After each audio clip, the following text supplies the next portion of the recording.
S'épanouir, la rubrique Manu Tessori. Vos enfants ont tous du talent sur Radio Laser.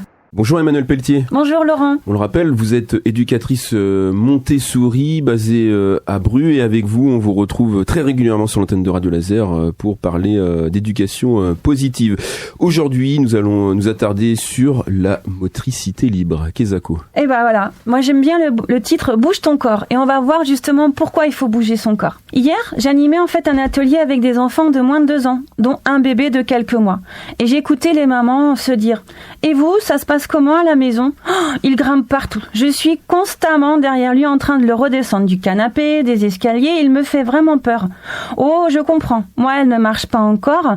Elle fait du 4 pattes, mais c'est pareil. Il faut vraiment la suivre. » La maman avec le bébé répond en souriant. Moi, j'ai encore un peu de temps, mais elle commence pas mal à gigoter dans tous les sens. Et elle râle quand elle est sur le ventre, car elle sent qu'elle veut avancer en fait. Je les observe toutes les deux et je dis à la maman: et si on lui la mettait pieds nus ? Oh non, elle risque d'avoir froid, non ? Non, pas forcément. Et vous allez voir que ça va lui changer la vie d'un point de vue moteur. Comme les grands, elle a besoin de découvrir son corps et de bouger. Et le fait d'être pieds nus, ça va lui permettre de vivre pleinement sa motricité libre, car c'est ce que vous le souhaitez pour elle. Effectivement. Un petit mot quand même sur cette fameuse motricité libre. Oui. La définition. Oui. En fait, c'est la pédiatre hongroise Amy Pickler qui l'a mise en évidence lorsqu'elle travaillait dans les pouponnières. Elle mettait en avant 3 choses: la liberté d'activité de l'enfant, son bien-être corporel et la qualité du soin et de la relation qui en découle. En fait, la motricité libre a pour but de laisser libre cours à tous les mouvements spontanés de l'enfant, sans lui enseigner un mouvement précis à un instant donné. Ça va lui permettre plein de choses. De découvrir son corps, d'explorer ses capacités, de respecter son rythme de développement entre chaque étape. Et Laurent, petite question. Connaissez-vous les différentes étapes du développement moteur chez un bébé ?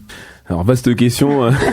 Ça fait un petit moment que mes enfants sont passés par ce stade. Oui, c'est vrai. Et on oublie vite. Voilà. Et en fait, voilà, chaque bébé va faire exactement les mêmes étapes. Il va d'abord apprendre à tenir seul sa tête. Ensuite, au sol, il va passer du dos au ventre et inversement. Puis apparaît le rampé. Ensuite, le 4 pattes. Puis, la position sur les genoux, accroupi pour ensuite se lever progressivement. Et vient là ensuite la marche, la course et le fait de grimper partout. C'est vraiment important d'accompagner son enfant, sans faire à sa place et sans sauter une de ces étapes, même si on pense bien faire. Car on l'empêche en fait d'aller à son rythme et là, ça pourrait avoir un impact sur les apprentissages suivants en créant des tensions ou des blocages. Par exemple, on a tendance à vouloir le mettre assis alors qu'il ne sait pas encore le faire tout seul. Et inconsciemment, en fait, ça va provoquer des tensions dans son corps. Nous sommes toujours en compagnie d'Emmanuelle Pelletier, éducatrice Montessori basée à Bru. On parle de motricité libre. Emmanuelle, comment pouvons-nous faire pour accompagner nos enfants dans ce sens ? Alors, quand ma puce était bébé, je l'ai accompagnée dans ce sens et du mieux que j'ai pu. Car entre la théorie et la pratique, parfois il y a vraiment des obstacles et un grand fossé. Et ce n'est pas toujours évident et c'est ok, on n'est pas parfait. Dans un premier temps, je faisais évoluer son environnement pour qu'il soit adapté à elle. Le plus important, c'est qu'il soit sécurisé. C'est-à-dire qu'il n'y ait pas de choses fragiles qu'elle pourrait attraper ou autre quand elle va commencer à le bouger. Je la laissais au sol en la stimulant et en l'encourageant à se retourner grâce à des objets placés autour d'elle. Au niveau vestimentaire, elle avait des vêtements amples pour qu'elle puisse bouger tout en étant à l'aise. Elle était quasi tout le temps pieds nus. Comme ça, elle avait accès à ses sens en touchant tout ce qui l'entourait en fait. Cela lui permettait aussi d'aller progressivement vers le rampé et le 4 pattes. On imagine les petites filles avec des robes, elles commencent à vouloir faire du 4 pattes, elles vont se prendre les genoux dans la robe et pouf, elles vont tomber et ça peut éventuellement les freiner dans leur envie d'avancer. Ma puce pouvait aussi développer son agrippement plantaire grâce à ses pieds nus et ce réflexe en fait c'est vraiment important dans le développement moteur pour la suite. Et au fur et à mesure qu'elle grandissait et qu'elle évoluait, j'adaptais son environnement. Et je la laissais vraiment explorer en étant là au cas où. Je ne faisais pas à sa place et je ne cherchais pas à anticiper ses gestes pour qu'elle puisse se faire confiance et adapter ses gestes à la situation. Par contre, si elle se mettait en danger, j'intervenais car il était important qu'elle comprenne qu'il y a certaines limites à ne pas dépasser pour sa sécurité. Donc je lui expliquais.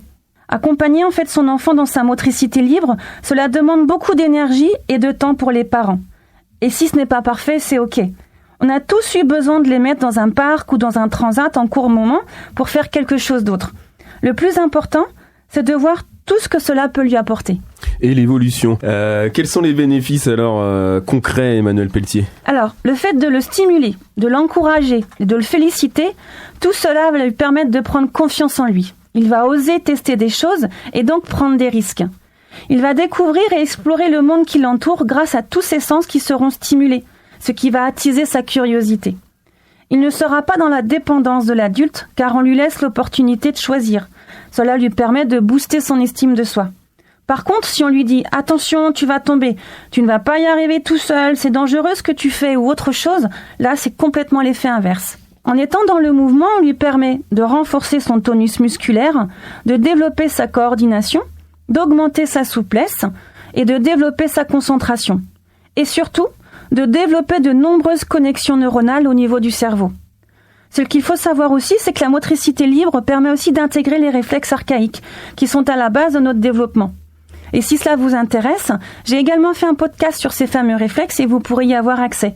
Allez, en conclusion sur ce thème de la motricité. Alors, la motricité, il faut savoir que c'est une compétence naturelle pour vivre pleinement notre développement moteur. On est tous programmés pour le faire seul et ce dès la naissance. C'est vraiment lui donner en fait des outils dès tout petit pour qu'il puisse s'épanouir pleinement.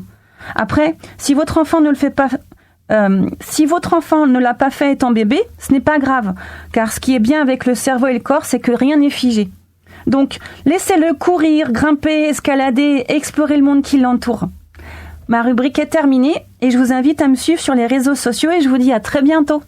Emmanuel Pelletier, psychopédagogue et éducatrice Montessori basée à Bru. On vous dit à très bientôt, Emmanuel. À très bientôt.